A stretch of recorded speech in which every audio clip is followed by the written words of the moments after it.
మీరు చూడాలనుకున్నదే మీరు చూస్తున్నది SV99 న్యూస్. ఇంగ్లాండ్ లోని బ్లైన్హైమ్ ప్యాలెస్ లో కోట్ల రూపాయల విలువైన గోల్డ్ టాయిలెట్ ను దొంగలు దోచుకెళ్లారు. ప్యాలెస్ లో కళాకృతిగా ప్రదర్శనకు ఉంచిన 18 క్యారెట్ల గోల్డెన్ టాయిలెట్ ను దొంగలు చాకచక్యంగా కేవలం 5 నిమిషాల్లోనే సర్దేశారు. దొంగలు భారీ సుత్తలతో ఆ టాయిలెట్ ను పగలగొట్టి అక్కడి నుంచి ఉడాయించారు.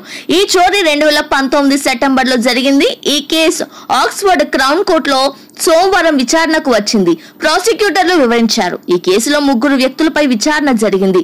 ఇటాలియన్ కళాకారుడు మౌరిజియో కాటెలాన్ అమెరికా అనే పేరుతో రూపొందించిన ఈ బంగారు టాయిలెట్ దక్షిణ ఇంగ్లాండ్ లోని బ్లెన్హేమ్ ప్యాలెస్ లో సందర్శకుల కోసం ప్రదర్శనకు ఉంచారు.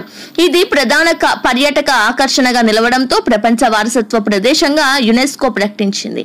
2019 సెప్టెంబర్ 14న తెల్లవారుజామున 5 వ్యక్తులతో కూడిన దొంగల ముఠా 2 వాహనాల్లో వచ్చారు. అనంతరం తాళం వేసిన చెక్క గేట్లను పగలగొట్టి ప్యాలెస్ మైదానంలోకి దూసుకెళ్లింది.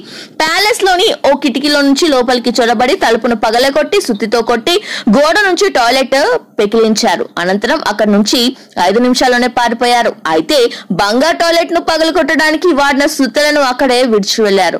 ఈ టాయిలెట్ కుండీ బరువు సుమారు 98 కేజీలు ఉంటుంది. దీనికి సుమారు $6 మిలియన్ల బీమా క్లెయిమ్ చేసినట్లు ఆక్స్ఫర్డ్ కోర్టుకు లాయర్లు తెలిపారు. నిందితులు దానిని అమ్మడానికి చిన్న ముక్కలుగా చేసి ఉంటారని ప్రాసిక్యూటర్ జూలియన్ క్రిస్టోఫర్ కోర్టుకు తెలిపారు. మైకేల్